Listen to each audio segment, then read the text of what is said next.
realize he has a mohawk.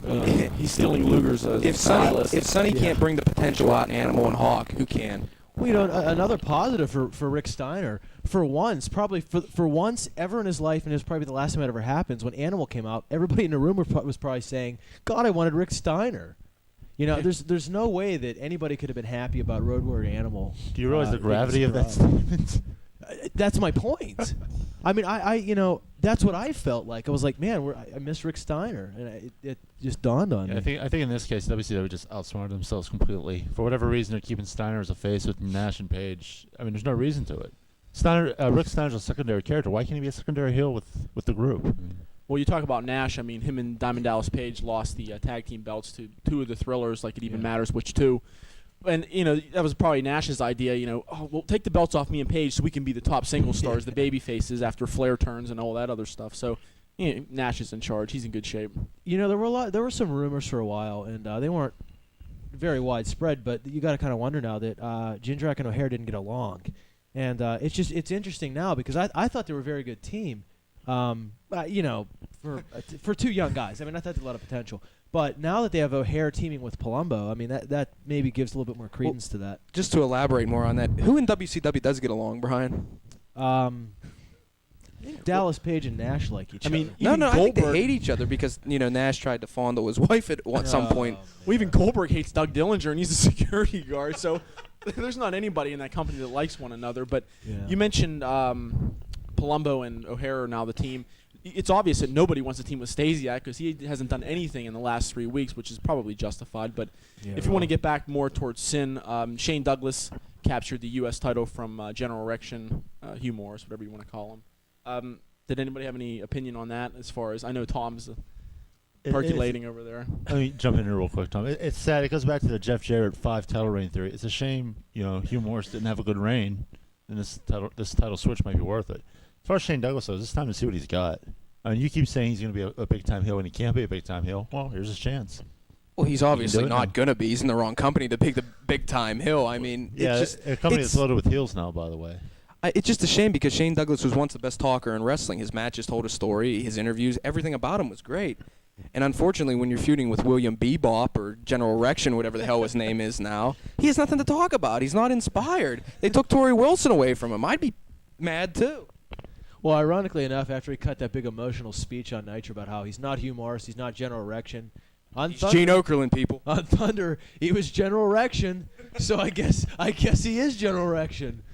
Real quick though, let's talk about the hardcore match. Ming came away with the title. He beat Terry Funk and Crowbar. And one thing that we were talking about before the show was the fact that the WCW camera work was awful during that match. Crowbar did a leap off the balcony through a table, and it caught some guy's arm. I believe it was the referee in the newly Just for Men, one of the Armstrong brothers with the new hairdo. Yeah, what was that color seeping down his shirt. They told him, you got to be a ref, you got to dye the hair. No give or but about it.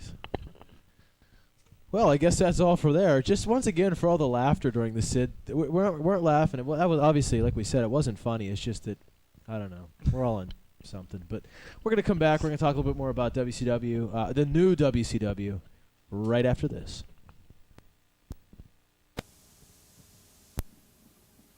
WCW's pay-per-view Sin. We want to jump into Nitro, and as we talked before, there was a ceremony for the end of Goldberg's career on Nitro, held by, of course, Lex Luger, Buff Bagwell, and the newly turned heel, Ric Flair. The next time I hear anybody complain about a 15-minute Raw opening, I'm killing them personally on this show. It was 8:31. It was 8:31 exactly on my digital cable box. Not that Adelphia is to be trusted. By the time that angle ended. But it was all worth it. Yeah, they had to get everybody their 5 minutes of fame there. 5 minutes? Well, I heard more ring entrance. I thought they were playing the WCW live CD or something. There was more ring entrance music. God, it was like 3 count. Pick that up next time I'm at Walmart. Don't. Yeah, I don't know. A little too long there. But my question was this. Now, I understand Ric Flair is supposed to be the commissioner and all, and the heel commissioner. Great. That 85th heel turn, how effective. But if Scott Steiner's supposed to be your figurehead, really, supposed to be your top guy in the company, shouldn't he have been the guy who was talking through that whole segment? No, because he would have went off about Paige's wife and then would have got mad and fired yet again, even though he's no longer employed with the company. But I see your point, Brian. I'm all for that. Well, who's the better talker between the two? Obviously, Flair is, even with Oh, yeah, Cottonmouth, Rennie. But See, I think it's one of those things where they had a solid idea with Bagwell and Luger, and then it just went way too far. It was one of those matches where it seemed like where they were starting this whole new WCW angle. They Again. just had so much to do. They had to get Jarrett out there to reaffirm his heel. It's the new WCW. Brand new. hey, just like with New Coke, it might happen. Yeah. Yeah, but this just seemed like one of those matches where they had so much. They had so much they wanted to get out there. That's what you had a 30-minute opening, and turns out none of it was effective. That's WCW's trademark, though. They never know when something stops working. You know what? I give them credit. I'll give Buff Bagwell credit for once. When he started chanting Goldberg during his promo, it was funny. And, you know, the first couple minutes of the thing was actually kind of funny, and they just let the thing go on. And by 8:30, you're watching, like, you know, the Discovery Channel. I mean, it's too long, guys, and it's got to stop. No more 30-minute things like this. Well, you talk about the opening. One thing we mentioned last segment was the fact that WCW, obviously with Sid's injury, there's no faces in the company, and you saw there was about 8 of them in the ring, and out comes Papa Nash and trying to reaffirm himself as the number 1 babyface in the company. Well, it's Kevin the Killer Nash now, which Oh, killer I don't mean, at the That's like Never match mind. killer, heat killer, all that other killing stuff. Backwards K, I think. case killer, Yeah. bong killer. And that was- Whatever. That was one of those promos, too, where there really wasn't any intrigue. I was sitting on my couch waiting, going, the next ring entrance music will be Kevin Nash. And a couple times I was wrong, like they brought Flair out, and they brought, like, Kwee out or something like that. But, yeah, I mean, you just knew Kevin Nash was coming out. You knew he was coming out. It's like, it's a hot crowd. We got to have Kevin Nash out. And then you knew Dallas Page was coming out. And then it's like Then you knew Rick Steiner was coming out. Yeah, the sick party knows he's coming out. I mean, it wasn't that hard to figure out. One thing, too, though, I mean, of all those guys that came out, Ernest Miller seems like the guy that doesn't belong in that group. We didn't talk about his match with Mike Sanders at the pay-per-view for good reason, because it wasn't that good. He doesn't stand out. I mean, he can be that figurehead that Ric Flair is, but, I mean, keep him out of the ring. He has no business wrestling. The best thing you can do with Ernest Miller is keep him with Gene Okerlund, just doing interview after interview. Don't ever let him touch a ring, because the exchange between him and Okerlund are priceless. Whether ass is exchanged or other words. Does he about to put up a ring, or? Well, that's Chili Willie's job, but we won't mention him ever again. Unfortunately, he's dead.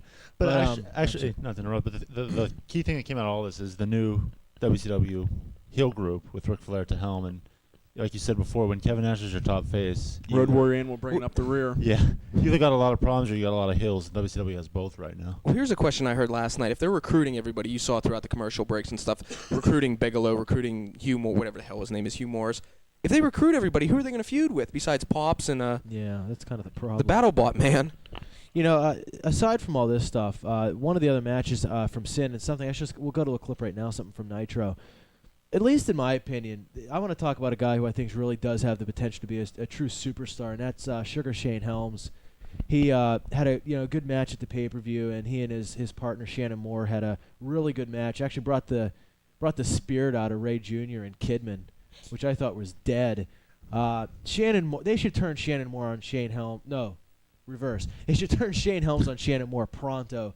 Make him your Shawn Michaels cruiserweight heel, because this guy's got it, and if you want a star for the future, there he is right there. I mentioned after Starrcade in my column for the Tribune Review that I do the good, the bad, and the ugly, and the good was Shane Helms was the first one, because I thought of the two guys not taking But ECW. You know what? Like most shows have the applause and the boo signs. We need to get a sarcasm sign over your head that just flashes so people know how to react to what you're saying. Well, But obviously that's the second biggest story of the week. ECW canceling shows, not meeting payroll, and losing their syndicated show in the other 3 markets. Is ECW not meeting payroll even news anymore? Well, no, it's not, but it's tied into the fact that they're now shut down. It's like the Clippers losing. You expect it, and you know it's going to happen, and it's just how bad. But morale is high Yeah. for the roster. Yeah. Morale is high. Throughout And thick and autographs thin, are the still morale free. is high. Yeah, the pay-per-view was catered last week, so everybody was excited. Well, the lasting image of ECW in my mind, if we never see another ECW show, pay-per-view, autograph session, whatever, is Van Dam and Gertner standing in the ring, I believe, and Jerry Lynn going like, well, I'm not Are they going to show you drinking that. beers together too? I'm not going to show you the hand gesture that Lynn gave, but unfortunately, Van Dam was probably back for that one appearance, and Lynn, a guy who could be under contract for some kind of time, you job him out. Yeah, heaven forbid Lynn's you put happy. that in a contract over. That's Contract? yeah. As opposed to getting paid or anything like that. A What- Wendy's what- napkin has yeah. more validity than Now, an ECW I thought, contract. Written on a Wendy's napkin. I thought ECW has pay-per-views. They have one every month. Is there one scheduled for February, or is March No, the next one? March is the next one because they were supposed to cut back See, to they 6 lied. this month. It's Yeah. only 11. Yeah. But despite the cancellation of house shows and losing syndication, apparently the pay-per-view in March is still written down in pencil, I guess you can say. Well, yeah, they had a show last weekend. It was in Wisconsin. It was at Denny's. Continental United States. I covered you. It was it was a small show. It was in the Midwest somewhere. I don't remember exactly where. This show was so important that half their guys didn't show up. Like Steve Carino wasn't there, and As opposed to half of them not getting paid. I'm sorry, I'm beating that joke into the yeah, ground. well, like I think I just heard roadkill come out of your mouth. yeah, he wasn't there. So Oh, God, shut the damn Well, thing no. down. Let's get the refund chance started. but Danny Doring had to defend the tag belts with. I think he teamed with Nova. Oh, thank God he didn't have to wrestle a singles match because morale would have went right down. Did they call up Yeah. like 911 and anybody else that they could find? Like Gary Wolf, was he hanging around? The Pitbulls, well, you yeah, know- that's right. They're off that XPW contract now. Hey, look, Rocco Rock's selling on the We street should corner. talk about what he's Hey, selling. But Let's get him. He'll work. It's like, hey, Johnny Grunge is down at the convenience Hey, store working. Cowboy has yet to make his in-ring debut. There's a star waiting to happen. yeah, Pablo Marquez, ECW heavyweight champion. The Prodigy. Yeah, God. Where's the Prodijet been? That's They can't afford to pay Spike Dudley. Where the hell do you think the Prodijet has been? But Boy, nonetheless, that puts things in perspective, doesn't it? things really don't look good for ECW right now. And for all the despite all the joking, of course. right, for all the people who send us the emails and everything. I mean, I'm really not the type of guy to say I told you so. Seriously, I hate people like that. But we've been telling you this is coming, and to joke with yourself into thinking that they were going to somehow be fiscally solvent again one day was just you're kidding yourself. And it's the same problems over and over again, and nobody should be surprised by this. I don't think they're going to last till the summer. I don't think they're going to last till the spring, and it's a shame because I don't think they're going to come back. it's possible. Let's look at it this way. We talked about the poor talent, poor booking for the past. Brian, you and I have been harping on this for 3 years now, going back to our audio show. I'm sick of talking about But it. here's the thing: they increase expenses by going to pay-per-view. That's a fact. When you stop growing as far as attendance and house show revenue goes, your expenses go up. Simple business lesson here. I mean, a lot of people are sitting home and saying, "Well, it's a great product. How do they go under?" Well, apparently the product wasn't so good Because anymore. TNN killed their show, That's Jim. right. That's right. I forgot about that. But when you're not making money, you're not growing, you're losing money, and you have to go out of business. I don't think it's a lack of talent per se. Is like lack of direction from Well, Paul well, Heyman. yeah, it's all- 'cause it's all he part of wants the to be problem. producer, director, booker. Right. He wants to balance the budget. He Yeah, can't but you do know, it. In their, no, I don't want to say in their defense, but even as far as all what I just said goes, that's not the whole problem either. I mean, obviously, there's been some bad business decisions made. There's been some. I mean, when it comes to a point where you can't even take out a business loan because you're so far under, again, you go out of business. Oh, and despite the rumors that Fox, I believe, was it FX executives at Well, the I think it was pay-per-view? Fox Sports, something like that. Something like that. Something along the lines of Fox, so that narrows it down quite a bit. But we're backstage at the pay-per-view wearing Fox T-shirts, which I think Heyman just bought the cup. Yeah, A couple that was- T-shirts for two guys to wear to get morale up again and get he- them that autographs being signed. that was their payroll for week 3 through 5, I believe. He took Chili two Willie's shirts. paycheck and blew it on. Chili Willie doesn't get paid. Oh yeah, that's right. I forgot. He gets those Wards dollars, but now that's out of business too. So what the He hell? gets Jeffrey dollars. Yeah, apparently that this boxing was blown out of proportion. That it was just Probably two wrestling fans happen to be wearing Fox. I should have worn my Don Perignon and Panama Jack. You Panama don't wear a Jack. WWF Attitude shirt backstage. Things might. The whole arena might blow Tommy up. Dreamer will attack you, rip your intestines out, eat them. Oh, It's Graphic Violence Week, kids, on the Pro Wrestling Review. We should also point out we're not going to be on next week, and it doesn't have anything to do with us showing that Sid Vicious footage at the beginning of the show. didn't hurt. It has to do with something even more gruesome and even more disinteresting and even more hard to watch, the NBA. So, NBA action. Catch it. So if that description doesn't make you want to tune in, I don't know what would. We're going to come back right after this. We're going to talk about the WWF pay-per-view set for tomorrow, the Royal Rumble. The greatest pay-per-view ever, according to yourself. Royal Rumble 2000, meant to be the biggest pay-per-view of the year. It's the biggest 2000. Royal Rumble. It's Royal Rumble 2001. Who the hell cares? Was I the one that said it was supposed to be the greatest pay-per-view of all time? Somebody did. I think it was this bottle of Mountain Dew. I mean Mountain Spoo. You. You're not supposed to be able to see that, by the way. Mountain Spring something. Who cares? Anyway, yeah, the Rumble is tomorrow night. It's 8 o'clock live on pay-per-view. Don't buy the Drew Carey pay-per-view. Please don't do that. Buy the Royal Rumble. I actually saw a preview for that. Yeah, I did. That's too. pathetic as hell. It is. When you can't even get Morton Downey Jr. a job, and that asshole. I caught it. I caught it. The That was ass known alright. as Drew Carey is, basically doing comedy on a pay-per-view. Well, After that scene, I think the Royal Rumble was kind of like lax in comparison. when they put out the 20 DVD set of the Best of Pro Wrestling Review, I've got a feeling this show ain't gonna be on it, but or maybe it will. Anyway, the Rumble's tomorrow. Obviously, the Royal Rumble match is usually one of the more exciting matches of the year. Even if the show doesn't make any sense, or if they'd make stupid decisions. Well, no, they have. I mean, there's times where it's like, oh my God, it's Mantar, and he's cleared 20 men out of the ring. Then he It's, threw himself out of the ring for some unknown reason. Yeah. Woo! There's always a stupid moment like that. But I know, Jim, just to draw on, you and I have been watching these together the past several years. I know the one thing you and I always sit down and try and figure out before the show is who's going to last the longest and who's going to throw out the most guys. Certainly, almost the Mr. Rumble, as they termed it in some terms. I really don't know. The other question I have is there going to be any surprise appearances? If Jerry Lynn's available or whoever else out there might be available. You may Put him in see the a run. balding Paul Heyman run down to the ring and hit his stomach off the apron. I don't know. Well, hey, he needs paid, buddy. He needs a little cash. So Yeah, that cell phone doesn't work on its own. You got to pay every you got to month. admire the Royal Rumble previews this year. Steve Austin's in it. The Acolytes are in it. Bradshaw's in it. Why are the Acolytes, of all people, to preview? they teamed with Austin this past Monday, but they left immediately for some reason. Well, speaking of Austin and speaking of the Rumble, let's go to a clip. This is a clip from the Royal Rumble 1999. And if you guys at home remember, at that Rumble, this was sort of the whole, I guess, the climax of the Vince McMahon, Steve Austin. As much as you may want to sit down and think of the possibilities, kids, it's coming down to The Rock, Kane, Rikishi, The Undertaker, Steve Austin. It's going to happen. Ain't no one else going to be there at the end but those guys. That's the only thing that really takes a little of the luster out of it. You have to take K Quick's name out of the mix. Well, Hey, did you see Billy Gunn at WWF New York on Raw? He said he was winning it, and I'm. Well, he missed half of his cues when he was supposed to talk. He was just standing there like this with his head turned, which Yeah. I thought was a Here's the nice question. touch. We obviously got to wait for the heavyweight title to figure out who's going to win the Rumble. Let's bring up what we talked about earlier. Who's going to be Mr. Rumble? Who's going to be in there the longest, the unofficial winner, as they say? Any thoughts of who that might be? Well, I hate to bring him up because we almost got into a spitting match last time, Jim and myself, but you might disagree with it. I think Test. He's in line for a singles push. What better way to get it? All right, just hold get on. him No, I jump-started. disagree. I disagree for a reason, not because I despise him with a passion. I just don't think he's at any point in a story where winning the Rumble would. No, not winning the Rumble, just throwing out Okay, 15 I'm guys and sorry, then you're throwing right, himself you're out.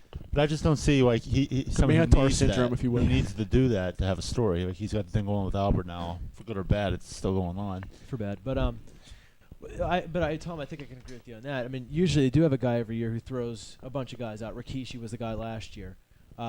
I could see Test doing that because it looks like they're kind of trying to give him the singles push now. I could see him going in there and gunning like 7 or 8 guys out of the ring. I wouldn't be surprised either if you saw somebody. I'm not sure exactly if they're in the Rumble match, Jericho or Benoit, who are fighting for the Intercontinental title in a ladder match. But I'm not sure if either one of those two are in it. But I could see one of those two lasting, like drawing number 3 and lasting till the end. This isn't like the '95 Royal Rumble where guys came in every 30 seconds because they thought it would make it better. Test isn't a bad pick for that, but my thoughts immediately went to Taz as someone who could maybe either stay long or throw out some people. Granted, he's not the giant you'd expect. He's an Every announcer year. like we'd Well, expect. That's true. Yeah, I knew that signing. Like, No, it Taz comes- seems like a guy who could use it. He's not really doing anything right now except Two other guys. past year. Two other guys that come to my mind too. One being Raven, because it seems like he is starting to get a push now. And the other guy too, and it's going to depend on whether he's going to be in it or not. Because I know he suffered a neck injury, but maybe William Regal, because he's another guy too that's on his way up, and I think on his way to the Intercontinental title push after this. So I think those are two good candidates too for guys who can last the test of time. Well, I think we can all agree. Thank God there's no Bushwhackers in this year because I don't know what I would do without Butch and Luke. How about Mabel or Viscera? Or what's he called now? I don't care as long as he doesn't come back from that Unemployed. rotator cuff injury or whatever. Anyway, we're going to come back. We're going to talk a little bit more about Raw, and we're also going to touch on some other matches for the WWF Royal Rumble for tomorrow night. Stay tuned. I wanted to jump into a few more matches, one of which will be the returning Chyna from her injury Yeah. to take on the WWF Women's Champion, insert joke here, Ivory. Can I bring something about China? I'm sorry. you may not. It's just well, other than that, there was a conference call with her last Thursday, like they did with Jim Ross a couple weeks ago, and Sorry, I must have missed that well, one. yeah, I had nothing to do. So anyway, she's talking about her book. And it's one of those things. It's no big deal. I mean, she's supposed to be pretty well spoken, right? She's supposed to be pretty intelligent. Yeah, from what I've heard and seen. Well, the whole time she's describing her book, she keeps talking about how it's a candor look at her life. I kept wanting to punch it and go, China, I don't have a question. I just want you to know it's candid. And she must have said it 50 times. Like, no one corrected her. Anyway, I'm sorry. You glad you got that off your chest? Yeah, you feel I better feel now. so we, much. we can move forward. Way to the world. Proceed. Do what you want. I had nothing That's else about it. to say. We much like China's offense, we've exhausted all the possibilities. Be nice. Is that a cheap shot? Was that the sarcasm light again? Yeah. Why don't we go to the clip? China came back last Monday on Raw. She grabbed Ivory and threw her in the ring. And This is the grammatically challenged China. I'd like you to know. mind you, now she has a severe neck injury when she does this. Severe Wink, neck- wink. Boy, she's a trooper, isn't she? Right there. Get in the ring. You- Throws people in rings, poses nude, as you can see by the Playboy. The giant China over my left shoulder. Hey, Russian women never say "niet," Jim. Well, Then Ivory is still stunned, and now she gets the twist of fate, and everybody's happy. And China cuts an awesome promo. I can't wait for Chapter 8 in China's book about how dirty of an old man Killer Kowalski really is, but I think it might be 9. I guess we can cut this right here. Yeah, we don't need to see I've cleavage. seen more than enough. China just cuts promo here, and it ain't that good. So Much like the handspring elbow, But whatever the the good hell she news does. is, yeah, but the good news is she's not in the Rumble. She's not going to win. She's not going to get a title shot. But she I will don't be, know she'll that be yet. world champ by the end of the year. well, she will be fighting Ivory though for the women's title. You meant that world champ, right? Yeah. Yeah, that's what I meant. Isn't that a little bit of a That's step the down? real She's won the title. Intercontinental title. She's won, what, Who twice? the hell cares? It's China. I'm bringing up It's a gratuitous ballad or a DNA. validity to use one of China's grammatically. Point, It's yeah. just the way to get TNA out there All right. every show. Isn't it a Who step down, cares? though? I'll ask you, Brian. He doesn't care. Who cares? I don't care.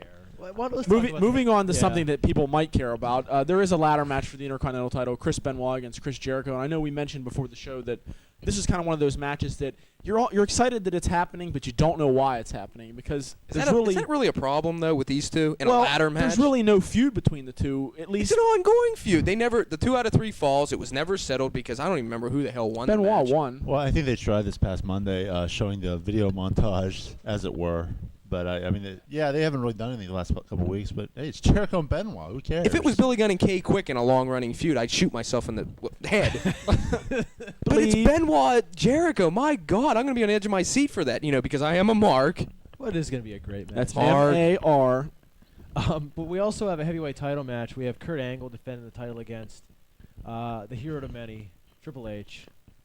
Well, Angle he might be on the verge of a face turn, and I heard it on the internet, so it must be true. But here's the reason behind it. On SmackDown a couple weeks ago, Kurt Angle had an American flag in his dressing room. That's the hint right there. Yeah. Hey, ass. He has it on his singlet, too, whoever you wrote that.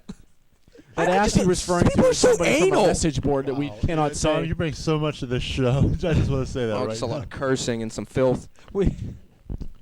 Well, the question is Kurt Angle going to retain? Brian's out. And also, is Kurt Angle going to turn here? Obviously, I think the answer might be both. Yes. I think it's one of those things where you kind of be leaning towards Trish turning on Angle. Russian Angles never say yet.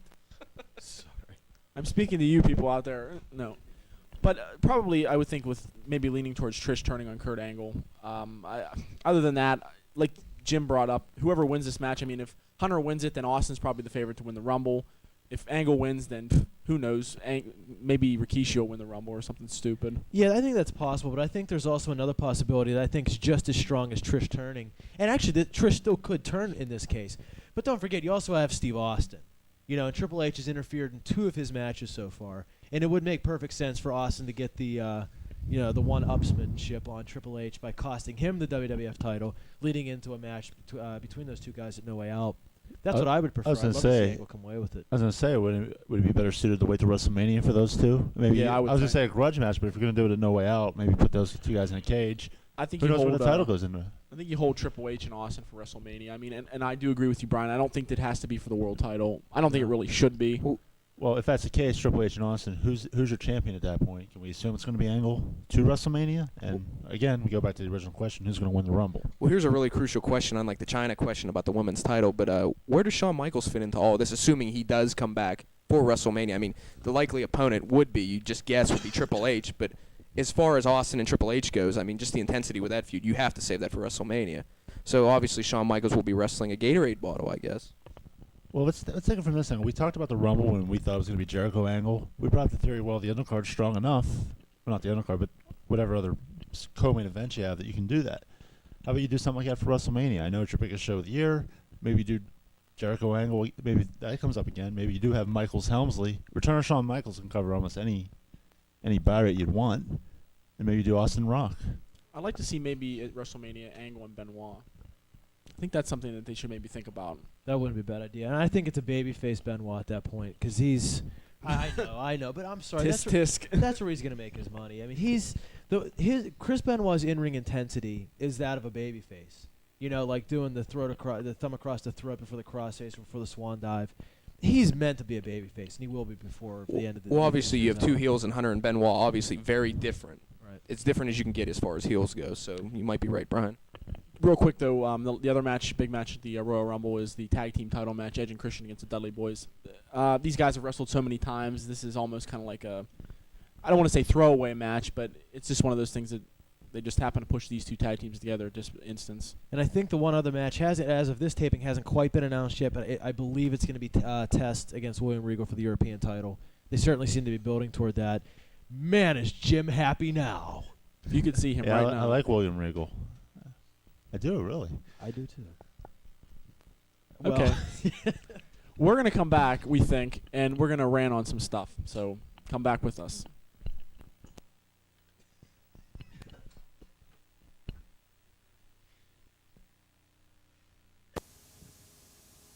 If anyone out there can tell me why Crowbar is not the hardcore champion in WCW, please write to us. Because the last couple weeks on WCW Thunder, you know, the one show that did air over the holiday season, they built it up to where Crowbar was going after Terry Funk, then the hardcore champion. They built it where Crowbar came out, cut a rather decent promo saying that, well, Terry Funk's his idol. Terry Funk was hardcore before anyone else, and now it's time for Crowbar to pass the torch willingly or unwillingly. The problem with that promo is Ming came out and destroyed both. Now you lead into Sin, same thing. You're building Crowbar, you're pushing Crowbar. The only thing you had Ming do was run in, not during the match, but I mean during the promo, and then Ming comes away with the hardcore title. It's just something that it goes back to WCW, you know, same old, same old. It's like you're pushing Crowbar, you're giving him the promo time, and then all that works for naught because Ming wins the title and he sort of beats Terry Funk. I mean, the guy who beats Terry Funk for this belt is kind of going to be made. Why not just follow through? Have it be Crowbar. I mean, we can disagree whether his talents are going to go push him forward beyond this level, but Crowbar's a guy that can grow in this division. He's a guy you can push. He's a guy that if WCW ever decides to get serious about pushing other guys, he's one guy you can push in that circumstance, and there's really no excuse for Crowbar not to have the title. Judging by one of our segments tonight, you obviously realize that ECW has no future, so why not pick up on the past? I want to suggest to the people watching that you pick up ECW's DVD, Path of Destruction. I just got it myself. If you don't want to be bothered with Roadkill, Danny Doring, Julio Sanchez, and all the rest of the guys that they have now, this has Eddie Guerrero versus Dean Malenko from a few years ago. Both guys were leaving. Tremendous wrestling match. It also features a four-way match. I think it was around 45 minutes long, but, you know, constant action. Pitbull 2, Chris Jericho, Too Cold Scorpio, and Shane Douglas. But get them while you can because this company's not going to last very long.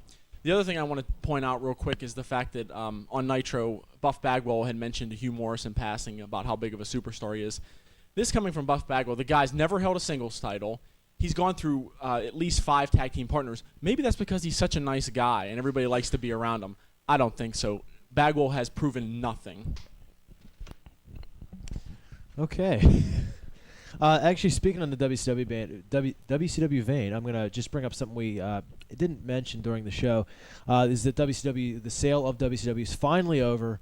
They were sold to Fusient Media Ventures. I believe I'm pronouncing that correctly, which is great because the company's finally sold and there's finally an answer to the question. Now, I think the problem may come in where Eric Bischoff was named WCW president again. Now, he's got some good guys behind him. Steve Beadle and I can't think of Greenberg's first name. Well, anyway, but both of those guys were instrumental in creating Classic Sports, which is now an ESPN venture, and Nick at Night they had a hand in. So they obviously have a background in creative television, which is just fantastic. The problem's Bischoff. Now, I know everybody's gung-ho excited and, having parties because Nitro was a decent show this past Monday. That's great, but I think WCW has shown a consistent pattern of every time they have new leadership, they always do seem to come out of the gate pretty strong. The problem is week 2, and every week after that, it seems to go back downhill again. As much positive as there was about Nitro Monday, and there wasn't a ton, but there was enough that I think you can grow off of, there was a lot of negative. And the problem is, again, Kevin Nash, Dallas Page, Rick Steiner, guys like that who have been around way too long. These are the guys Eric Bischoff needs to push into the background. He's needed to do this for years. And if he's going to keep pushing guys like this, that Hulk Hogan and Roddy Piper can't be far behind. Well, last Sunday at WCW Sin, which sounds more like a Calvin Klein fragrance than a pay-per-view, but I'll leave that alone. There was a penalty box match between Team Canada and some other guys. I think it was the Filthy Animals. From a comedic standpoint, the match was very good. The problem is the guys in it. They shouldn't be in a comedy match. You have Mike Awesome, who just has, world title status written all over him if he could cut the hair and maybe give some decent interviews. Billy Kidman, which is debatable. We've talked about it. Whether or not he deserves such recognition being in the world, I guess, the top tier of talent in WCW, which is kind of ridiculous to hear me say, actually. You also have Lance Storm, great wrestler. Why he's in this match, God only knows why.